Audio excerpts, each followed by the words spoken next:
नमस्कार, जय हिंद, जय भारत।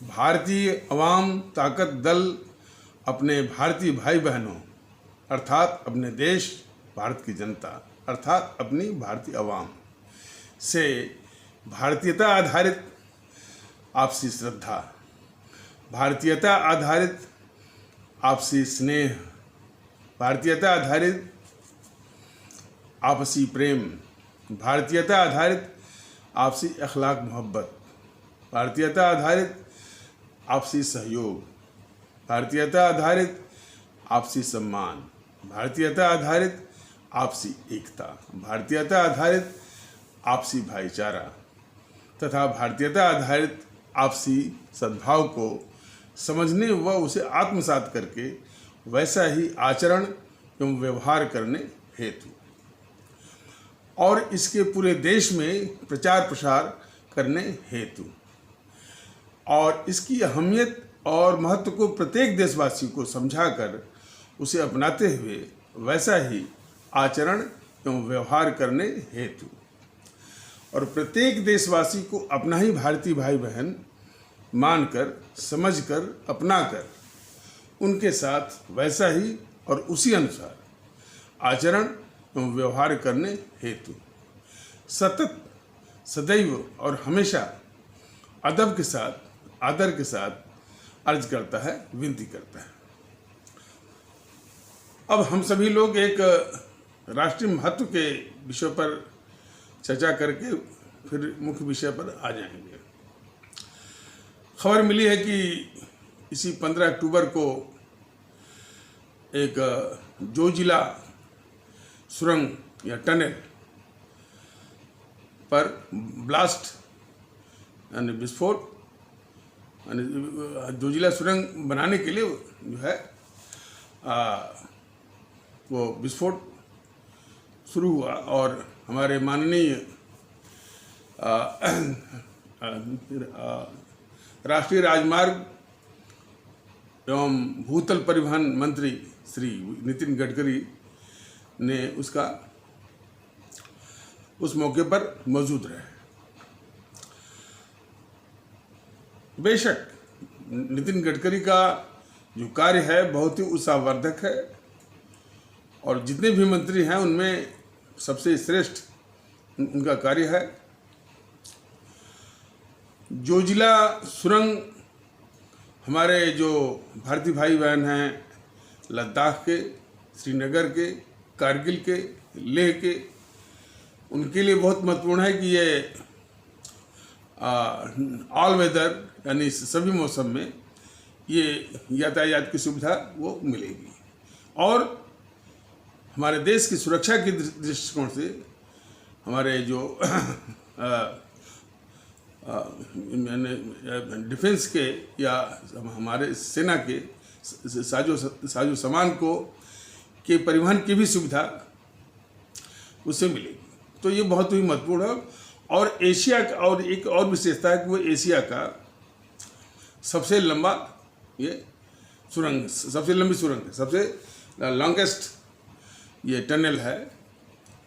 तो ये भी गौरव भारत को है। तो और जो काम करने की शैली है नितिन गडकरी जी की वो बहुत ही बेहतरीन है, अनुकरणीय भी है। और एक चीज़ मैंने उनकी देखी बहुत खूबी कि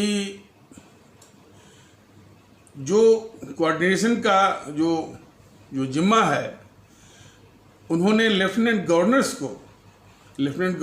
जम्मू कश्मीर और लद्दाख को दिया है और उस कोऑर्डिनेशन में, उस समन्वय में वो NHAI के जो माने टॉप ऑफिशियल्स हैं उनको भी निर्देश दिया है कि आप इस कोऑर्डिनेशन में शामिल हैं और उसको और पूरा सहयोग करें। तो इस तरह से कोऑर्डिनेशन का भी जो जिम्मा उन्होंने जो डेलीगेट किया है लेफ्टिनेंट गवर्नर जम्मू कश्मीर और लेफ्टिनेंट गवर्नर लद्दाख को, यह भी एक बहुत ही माने उम्दा और बेमिसाल ये उनका उदाहरण है। तो कई दृष्टिकोण से महत्वपूर्ण है। वैसे भी लेह तक और पूरे जम्मू कश्मीर में, हिमाचल प्रदेश में और उत्तराखंड के दुर्गम स्थान तक माने हाईवे, कहीं कहीं एक्सप्रेसवे और रेलवे लिंक जो बनाई जा रही है, ये बहुत ज़रूरी है। और वैसे पूरे देश में भी जो रेलवे की कनेक्टिविटी, हाईवे की कनेक्टिविटी और फिर जो है वो एक्सप्रेसवे के द्वारा, तो ये हमारे आर्थिक प्रगति और मजबूती के लिए बहुत ज़रूरी है। और उसका आधारभूत ये मतलब उसकी आधारशिला है। ये सब सही है, लेकिन लार्जर क्वेश्चन इसके बाद है, इसके आगे है। ये सब बनाना तो सार्थक तब होगा ना जबकि हमारा देश आंतरिक रूप से महफूज रहेगा, सुरक्षित रहेगा। यहां तक तो श्री मोदी जी और उनकी सरकार बिल्कुल लग रही है कि देश की प्रगति के लिए और देश के लिए काफ़ी वो सन्नद्ध है और कृत संकल्प है।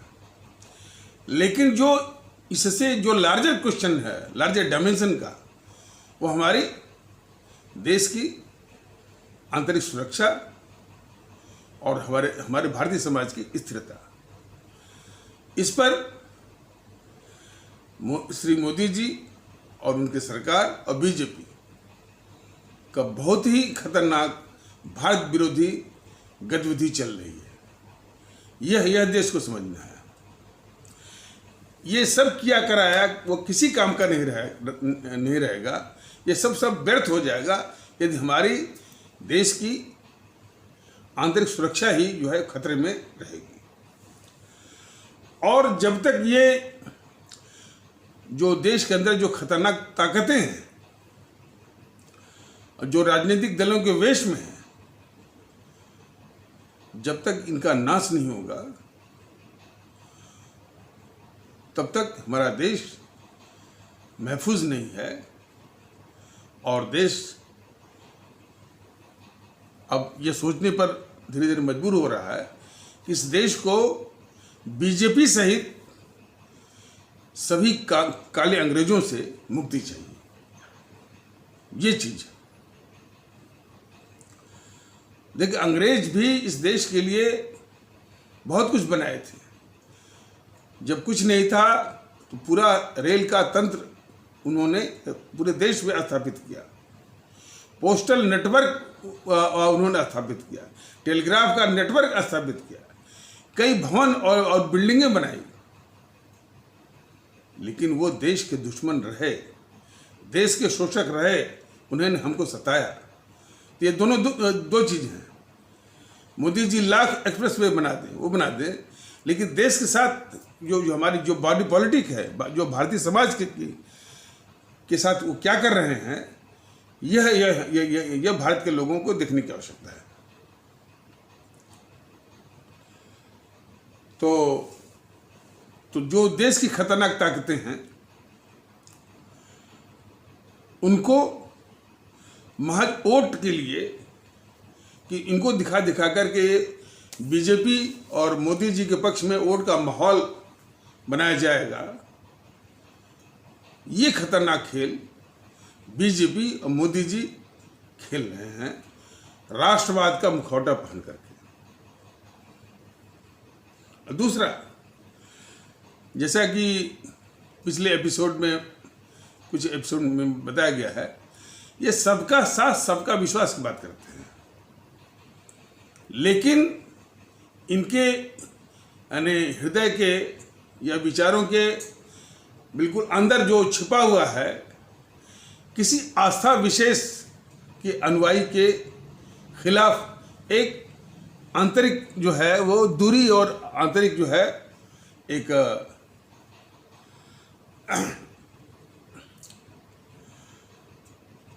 उससे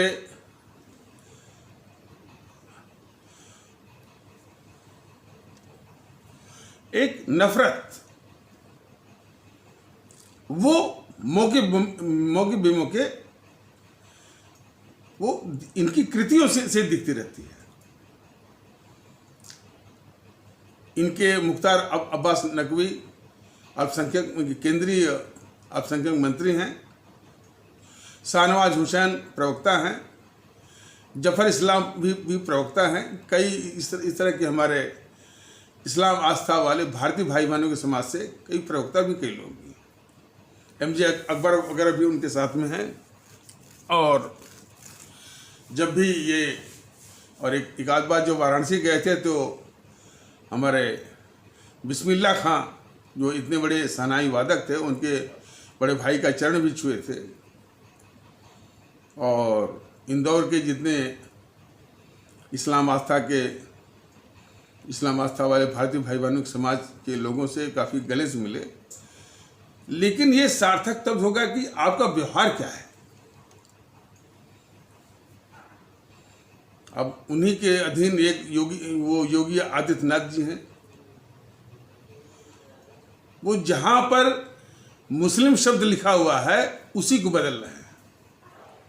इलाहाबाद को उन्होंने प्रयागराज कर दिया, लेकिन मोतीलाल नेहरू इंजीनियरिंग कॉलेज है मोतीलाल का नाम। ये सवाल भारतीय जनता दल अपने आदरणीय भारतीय भाई बहनों के माध्यम से योगी आदित्यनाथ से पूछ रहा है कि मोतीलाल का नाम आपने क्यों नहीं बदला। मोतीलाल तो इस देश का कलंक है ना।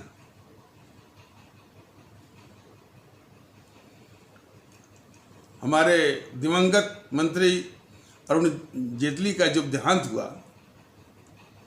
तो उनको सम्मान देने के लिए वो स्टेडियम उनके नाम पर, स्टेडियम का नाम उनके नाम पर रखे जाने की बात थी। तो बीजेपी के लोगों को जहां फिरोज शब्द लिखा हुआ, फिरोज शाह कोटला का, वही उनको दिखा कि इसी को बदला जाए। लेकिन बगल में वो नेहरू स्टेडियम, जो नेहरू इस देश का कलंक गद्दार है, उसको छूने की मनसा और हिम्मत नहीं। यही तो दिखाता है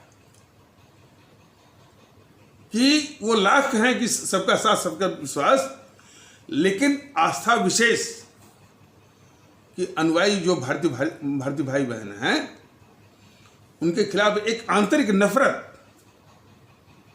और देश के गद्दारों की रक्षा, यह मुल्क को बर्दाश्त नहीं है। मोदी जी, आपका सभी यह रोड बनाना, वो बनाना, एक्सप्रेस वे बनाना सब व्यर्थ है। इस देश को आप दे क्या रहे हैं, महत्व जो है, मतलब महत्व वो इस बात का है, दिस मैटर्स।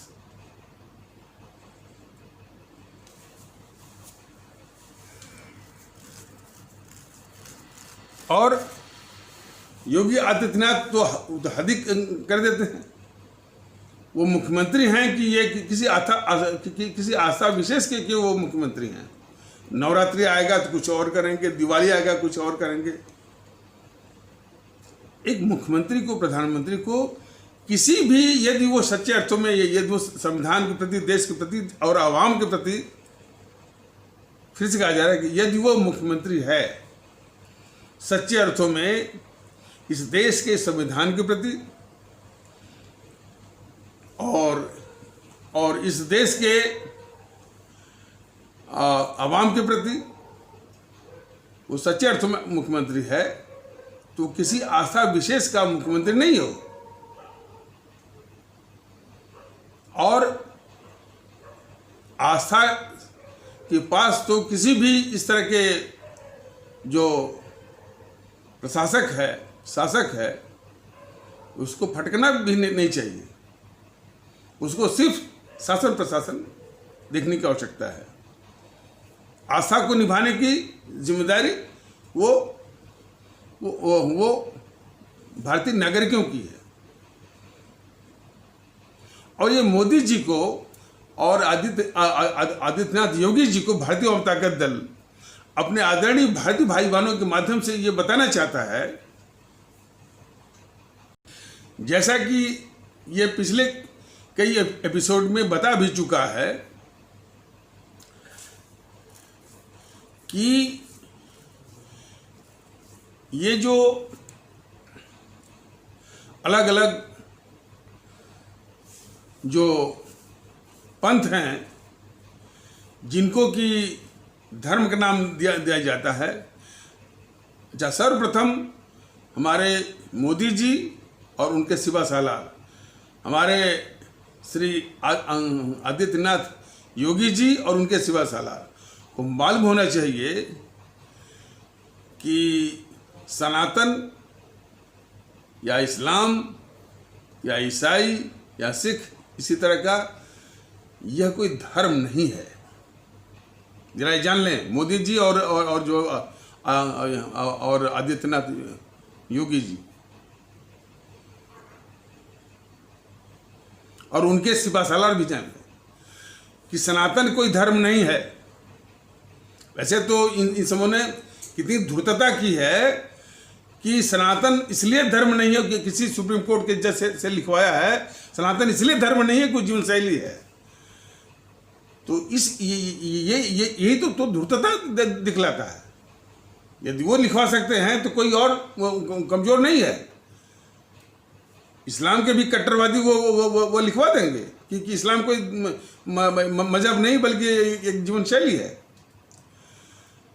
तो ये छल कपट जो है मैंने बीजेपी का जो है बहुत ही दुखदायी है। तो इस बात पर है कि ये सनातन कोई धर्म नहीं है, इस्लाम भी कोई धर्म नहीं है, ईसाई भी कोई धर्म नहीं है, सिख भी कोई धर्म नहीं है। ये सब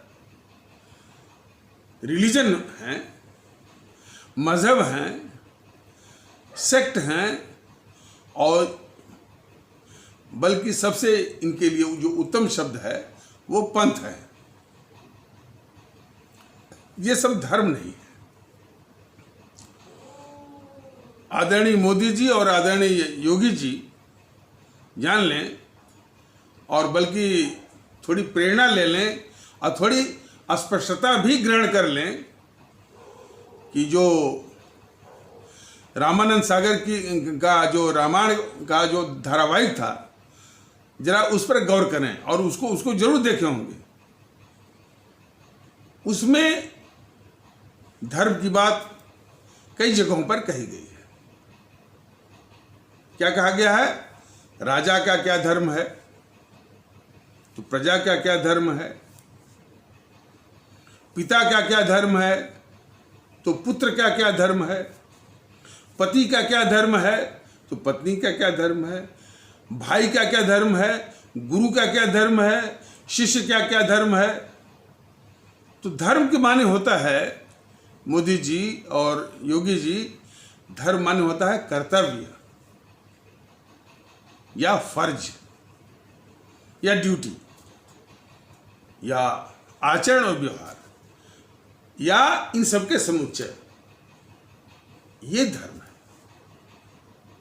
धर्म सनातन नहीं है, इस्लाम नहीं है। पहले तो ये जो वैचारिक लोचा है जो आप लोगों ने पाल रखा है, आदरणीय मोदी जी और आदरणीय योगी जी, इस लोचे को दूर करिए। सनातन भी कोई धर्म नहीं है, इस्लाम भी कोई धर्म नहीं है, ईसाई भी कोई धर्म नहीं है, सिख भी कोई धर्म नहीं है। ये सब अलग अलग पंथ हैं। धर्म तो है और वो जो धर्म है सभी नागरिकों को और आपको भी, मोदी जी आपको भी और योगी जी आपको भी राष्ट्र धर्म निभाना है। और राष्ट्र धर्म से मतलब कि प्रत्येक देशवासी से मोहब्बत करनी है, प्रेम करना है, आदर देना है, सम्मान देना है और उनको भारतीय नागरिक का और भारतीय भाई बहन का की इज्जत और प्रतिष्ठा बख्शनी है।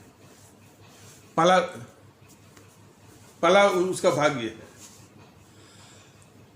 और अपना मुल्क सर्वोच्च है, अपना भारत सर्वोच्च है, ये जहन में सबके आना चाहिए। लेकिन ऐसा नहीं लगता मोदी जी कि आप भारत को सर्वोच्च मानते हैं या योगी जी आप भारत को सर्वोच्च मानते हैं।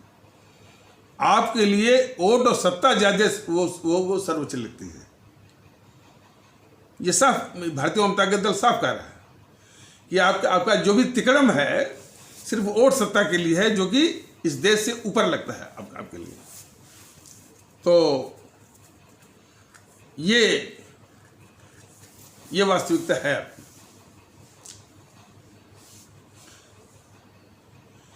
तो इस मामले में आप भी राष्ट्र धर्म के निर्वहन में बहुत भारी चूक कर रहे हैं मोदी जी और योगी जी दोनों। भारत की सर्वोच्चता, भारत राष्ट्र की सर्वोच्चता को अपने मस्तिष्क में लाइए। वो इंडिया फर्स्ट एक तो यानी इतनी घटिया किस्म की कि वो अंग्रेजी से यानी पाला वो छोड़ते ही नहीं है। तो जब तक अंग्रेजी से पाला नहीं छोड़ेंगे तब तक वो हिंदी पर वो गर्व कैसे होगा। इंडिया फर्स्ट क्या होता है बताइए मोदी जी, इंडिया फर्स्ट क्या होता है बताइए ना। इतनी अंग्रेजी से आंग्ल भाषा से, विदेशी भाषा से इतना ग्रसित होकर के आप भारतीयता की बात करेंगे मोदी जी। तो भारत राष्ट्र की सर्वोच्चता जो है आपके दिमाग में होनी चाहिए, जो कि नहीं है। भारतीय जनता दल साफ कारण नहीं है, इसलिए आपके दिमाग में तिकड़म से जो है वोट बटोरने का और वोट सत्ता का खेल खेलना है। और इसीलिए अब भारत राष्ट्र से ऊपर अपने वोट सत्ता को मानते हैं। तो इस प्रकार आप भी जो राष्ट्र धर्म के निर्वहन में बहुत भारी चूक कर रहे हैं, आप दोनों, मोदी जी भी और योगी जी भी। तो राष्ट्र धर्म ये यह कहे कि अपने अपने देश की सर्वोच्चता कि भाई यही यहाँ तक कि हमारे लिए जो सबसे ऊंची मान्यता क्या है कि हमारे ईश्वर हैं, तो हमारे खुदा हैं, तो हमारे गॉड हैं, तो हमारे वाहि गुरु हैं। ये लगभग ये हमारी सर्वोच्च मान्यता है। या जो ग्रंथ हैं, हमारे वेद हैं, रामायण है, गीता है, हमारे कुरान हैं, कुरान शरीफ है, या बाइबिल है और गुरु ग्रंथ साहिब है, ये हमारी सर्वोच्च मान्यता है। भारत राष्ट्र की मान्यता इस सर्वोच्च मान्यताओं से भी ऊपर है। यही जज्बा था हमारे उन अमर शहीदों का। मोदी जी याद करिए, हमारे राष्ट्रभक्त शिरोमणि नेताजी सुभाष चंद्र बोस का, हमारे शहीद आजम भगत सिंह का था, हमारे अमर शहीद चंद्रशेखर आजाद का था, हमारे अमर शहीद अशफाक उल्लाह जी का था, हमारे अमर शहीद खुदीराम बोस जी का था, हमारे अमर शहीद सुब्रमण्यम भारती जी का था, हमारी अमर शहीद श्रीमती रानी लक्ष्मीबाई का था, हमारे अमर शहीद श्रीमती रानी चंद्रिमा का था, हमारी अमर शहीद श्रीमती रानी गढ़िलू का था। देश भारत राष्ट्र सर्वोच्च, वो चीज आप लोगों में है जो भी है वो दिखावे के रूप में है। ये सबसे बड़ा खतरा है आप लोग। देखिए, जब आप लोगों के लिए जब भारतीय जनता दल कर रहा है, इसका ये मतलब नहीं है कि ये जीएनपीसी वाले आपसे बेहतर हैं। जीएनपीसी तो बहुत ही घटिया और बहुत ही इस देश का दुश्मन है। शायद पता नहीं आप इसको मानते कि नहीं मानते हैं। जीएनपीसी हुआ, वामदल हुआ, ये सब देश के बहुत ही खतरनाक किस्म के ये सब संगठन है, लेकिन आप मानते ही नहीं उसको खतरनाक। आप तो उसकी रक्षा कर रहे हैं।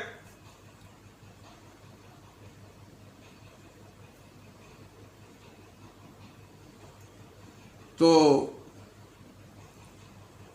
उन लोगों ने जो जज्बा जगाया था कि भारत राष्ट्र सर्वोच्च है, और राजधर्म में ये भी आता है कि हम अपने देश के जो प्राकृतिक चीजें हैं, नदी है, पर्वत है, वन है, और भी संपदाओं पर हमको गर्व हो।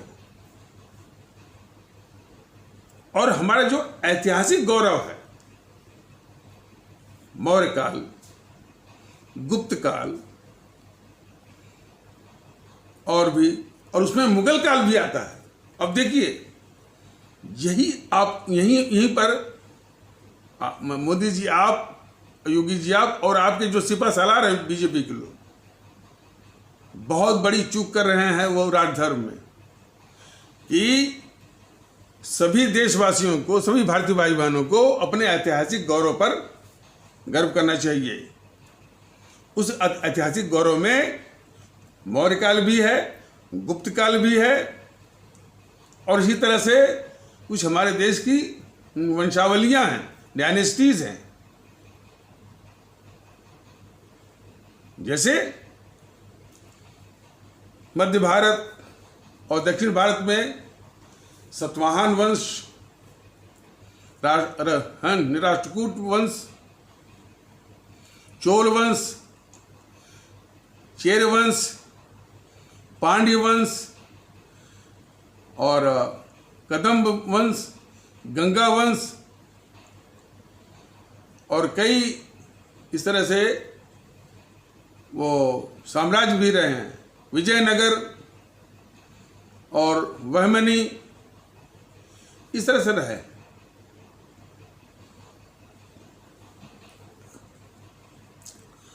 और जो वंशावली जो हमारे जो उड़ीसा वाले क्षेत्र में रही, खरवेला, जो हमारे बंगाल क्षेत्र में रही, पश्चिम बंगाल जो जिसको आजकल कहते हैं, वहाँ पर सेना वंश, पूर्वोत्तर भारत आसाम जो है उसमें जो है प्रद्योत वंश, उत्तर भारत में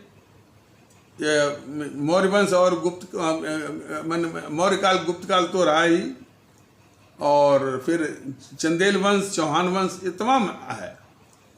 तो मुगल काल भी जो ये इतिहास का वर्णन किया गया है उसी तरह सम्माननीय है, गौरवपूर्ण है, और मुगल काल ने इस देश को बहुत कुछ दिया है। यहीं पर बीजेपी और मोदी जी, योगी जी और आपके सिपा सालारों की बहुत बड़ी चूक है राष्ट्रधर्म निभाने में। वो मुगल काल के लोगों को वो आक्रांता कहलवाते हैं। बताइए, इसीलिए तो उसी की प्रतिक्रिया में इस्लाम आस्था वाले भारतीय भाई बहनों के समाज से वो यहाँ के आदर्शों की ओर रुख न करके वो आदर्श ढूंढने निकल जाते हैं टर्की में, आदर्श ढूंढने निकल जाते हैं सऊदी अरबिया में। वो भी बहुत गलत है, लेकिन वो इसी प्रतिक्रिया में जब हमारे देश के कुछ जो ऐतिहासिक गौरव को आप आक्रांता बोलेंगे तो मजबूर आप करेंगे ना। तो गलती दोनों ओर से। मुगल काल भी गौरवपूर्ण है, और जहाँ तक कि मतलब कि लोगों में इस तरह से लड़ाइयाँ, मारकाट, नरसंहार तो नहीं, मारकाट के क्या कारण जो इस तरह से जनहानि है, तो तमाम जितने भी वंश हैं आपस में वो लड़ाइयाँ हुई हैं, युद्ध हुए हैं, और युद्ध में जनहानि तो होती है, जनहानि होती है, और संपत्ति की भी हानि होती है। तो मुगल काल में भी मैंने युद्ध हुए हैं, जनहानि हुई है। अब उसको लेकर के वो आक्रांता है, तो मंदिर तोड़ा, फलाने है, ये सब कचरम बचरम जो है। यानी हमारा देश आज़ाद हो गया और एक संप्रभु राष्ट्र हो गया, संविधान बन गया, तब भी उधर 1500 का 15वीं शताब्दी का, 16वीं शताब्दी का, 14वीं शताब्दी का वो कचरा ला करके अपने इस वातावरण को गंदा कर रहे हैं। यही तो राष्ट्रद्रोह है मोदी जी आपका, और योगी जी और आपके सिपा सालारों का।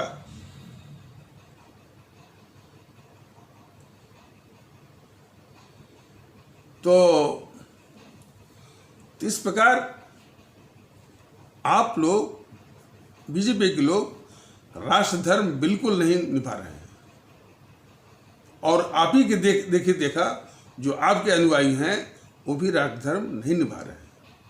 और जो आपने यूट्यूब पर सेना बिठा रखी है, वो तो हद ही कर दे रहे हैं। दिन रात किसी आस्था विशेष पर ही वो आक्रमण कर रहे हैं। वो आपको पता है कि नहीं पता है? नहीं पता होगा। तो ये सब तांडव, ये सब नुकसान हमारे भारतीय समाज को आप दे रहे हैं। तो इसके आगे आपका सारा एक्सप्रेसवे, हाईवे और फलाने ठिकाने वो बिल्कुल बेकार लगता है। बल्कि ध्यान में ये बात आती है कि अंग्रेज भी इसी प्रकार के बहुत कुछ किए थे, लेकिन वो उस देश के शत्रु थे, इस देश के शोषक थे, विदेशी थे। तो आपकी भी गतिविधि लगभग उसी के समानांतर हो रही है। ये जीएनपीसी तो विदेशी है ही, वो कभी भी इस देश का नहीं है। इस देश के दुश्मन है जीएनपीसी। वामदल भी इस देश के नहीं है, बल्कि इस देश के दुश्मन है। और उनसे सटने वाले जितने भी हैं, आपके सपा है, Samajwadi party, Bahujan Samaj party, TMC, RJD जो है बिहार की, Shiv Sena, NCP, DMK, AIADMK, TDP, YSRC, Akali, ये सभी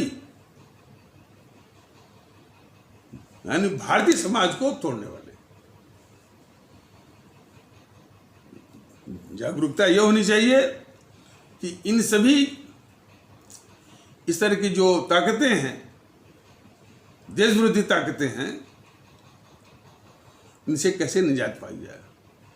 और मैंने दुख इस बात का है कि आप सबका साथ सबका विश्वास की बात करते हैं, सबका साथ सबका विश्वास सबका विकास की बात करते हैं। विकास तो आप कर रहे हैं, बात नहीं है, ये इसमें कोई बात नहीं, विकास करने की कोशिश कर रहे हैं। लेकिन जो सबका साथ सबका विश्वास वाली बात है, असली लोचा यहीं पर है। विकास तो आप कर रहे हैं, लेकिन विकास से जरूरी है सबका साथ सबका विश्वास। क्यों? कि हमारे महान संत और प्रभु राम के अनन्य भक्त तुलसीदास ने किसी भी समाज को किसी भी वक्त में कैसे वो सुखी रहेगा, कैसे उसको सुख मिलेगा, कैसे उसके स्माइलिंग फेसेस देखने को मिलेंगे, इसका उपदेश उन्होंने दिया हुआ है। हमारे महान संत, महान कवि और बहुत बड़े समाज सुधारक और प्रभु राम के अनन्य भक्त गोस्वामी तुलसीदास ने, उन्होंने कहा कि जहाँ सुमत है संपत्ति नाना, जहाँ कुमत है विपद निधाना। जहाँ सुमत है, जिस देश में सुमत है, उसमें सुखी सुख है। एक्सप्रेसवे थोड़ा कम हो, बुलेट ट्रेन थोड़ा कम हो, चलेगा, लेकिन सुमत होनी चाहिए। आपके जो सिपह सालार हैं बीजेपी के लोग, इस सुमत को तबाह कर रहे हैं।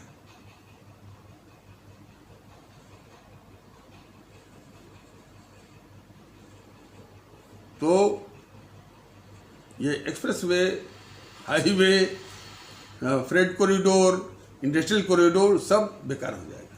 और उसका परिणाम देखिए ना, एक छोटे से झूठी सी बात, एक किसी पंथ विशेष के विषय में कोई टिप्पणी फेसबुक पर या किसी मैंने सोशल मीडिया पर डाल दिया, पूरे बंगलौर में हिंसा हो गई। सीए पर आप कानून लेके आए, उसको भड़काने वाले सरेआम भड़का रहे हैं। ये पूरे अपने इस्लाम आस्था वाले भारतीय भाई बहनों को खूब बरगलाया, खूब भड़काया, तब भी आपकी आंख नहीं खुली। और शायद आंख खुली भी हो तो आपके मन में स्वार्थ है कि भाई कि ये जीएनपीसी वालों को, और जीएनपीसी भी शायद आप जान गए होंगे मोदी जी, गांधी नेहरू परिवार चांडाल चौकड़ी काकस, शायद आप उसको माने आप भी भ्रम के शिकार होकर के उसको कांग्रेस कहते होंगे। वो कांग्रेस नहीं है। मोदी जी आपको जानना चाहिए, वो कांग्रेस नहीं है। वह एक ऐसा पारिवारिक कुनबा है जो कि उस संगठन को पर गंडुली मार करके इसे सांप बैठता है ना, उसी तरह बैठा हुआ है, और उसको अपने निस्वार्थ की पूर्ति के लिए उस संगठन को चलाता है, घुमाता है और वो उसको इस्तेमाल करता है। उसका मुखिया जो है उसी के अंडे बच्चे होते हैं, माने उस संगठन का मुखिया कभी भी उनके अंडे बच्चों से बाहर नहीं होता। और एक आध बार हुआ भी तो अंडा बच्चा वो पूरा शासन पर काबिज रहा, तब जाकर के किसी माने उसके मैंने जेएनपीसी के बाहर का, लेकिन वो पूरा चमचा होना चाहिए, पूरा जो है वो उसकी भक्ति, उस परिवार का भक्त होना चाहिए। ऐसे को वो उस संगठन का मुखिया या कांग्रेस का अध्यक्ष या जेएनपीसी का अध्यक्ष बनाया गया है। जैसे किसी जमाने में था देवकांत बरुआ, तो देवकांत बरुआ जब बनाया गया तो वो इसलिए बनाया गया कि वो उसी ने इस तरह की चमचागिरी वाला नारा लगवाया, क्या कि India is Indira and Indira is India, ऐसा।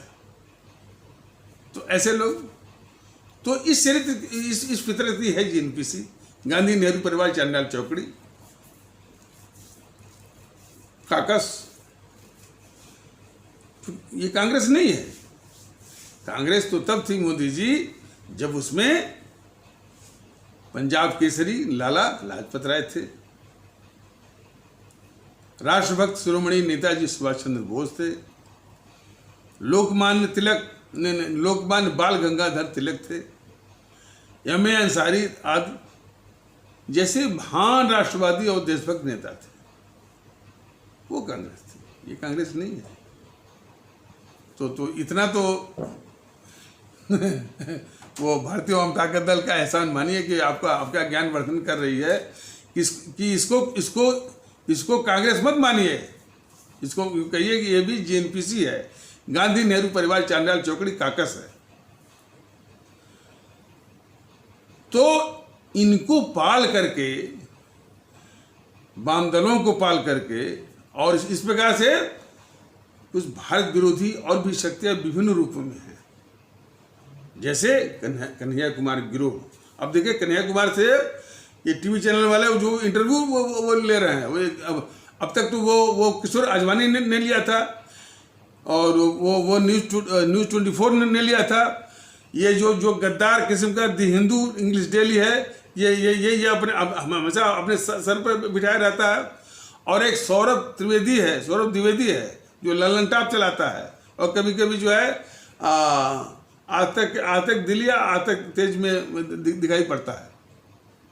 वो इंटरव्यू ले रहा था उसका। तो आप सारे गद्दारों को मौका दे रहे हैं। अब सबके हौसले बढ़ रहे हैं। अब ये फारूक अब्दुल्ला जो है चीन के पक्ष में बोल रहा है, और ये बोलना शुरू किया कन्हैया कुमार भी। तो इसी तरह से यदि देश के गद्दारों का, देश के दुश्मनों का आपके शासन के द्वारा हौसला बढ़ाया जाएगा, तो एक दिन ऐसा भी आएगा कि 56 इंच सीना वाले मोदी जी के सामने अगर कन्हैया कुमार खुद बोलेगा कि भारत तेरे टुकड़े होंगे, इंशाअल्लाह भारत की बर्बादी तक जंग जारी रहेगी, आपके मुंह पर बोलेगा वो। लेकिन इस सब के लिए भारतीय जनता दल ने कहा है कि इस तरह का नारा जो है हमारे देश की, हमारे भारत की संप्रभुता पर सीधा हमला है। लेकिन ये एहसास आपको नहीं हुआ कि इस तरह का नारा हमारे देश की संप्रभुता या हमारे देश की सॉवरेंटी पर हमला। अब ये एहसास आपको हुआ ही नहीं। और यदि वाकई में आप ये एहसास हुआ होता तो आप इस कन्हैया कुमार गिरोह को सेना के हवाले करते। और यही नहीं, उसके समर्थन में जो खड़े हैं, ये राहुल और उसकी जो जेएनपीसी या कांग्रेस, सीताराम येचुरी और उसकी सीपीआईएम, डी राजा उसकी सीपीआई, और केजरीवाल उसके आम आदमी पार्टी को भी सेना के हवाले आप करते। आपको ये इसका ज्ञान होता। और इसके प्रति संवेदना होती है कि भाई इस तरह का खुलेआम नारा लगाना, वो भी जेएनयू के प्रांगण से सरेआम कि भारत तेरे टुकड़े होंगे, इंशाअल्लाह भारत की बर्बादी तक जंग जारी रहेगी, कि हमारे देश की संप्रभुता सॉवरेनिटी पर हमला है। ये इस तरह का भाव, इस तरह की संवेदना, इस तरह का ज्ञान आप में बिल्कुल उसका भाव है। और यही आपके वो राष्ट्रवाद की असलियत है। और ये राष्ट्रवाद देश के लिए बहुत खतरनाक है। और इसीलिए तो भारतीय आवाम ताकत दल कहता है कि ये सरासर भारत के खिलाफ गद्दारी है आपकी।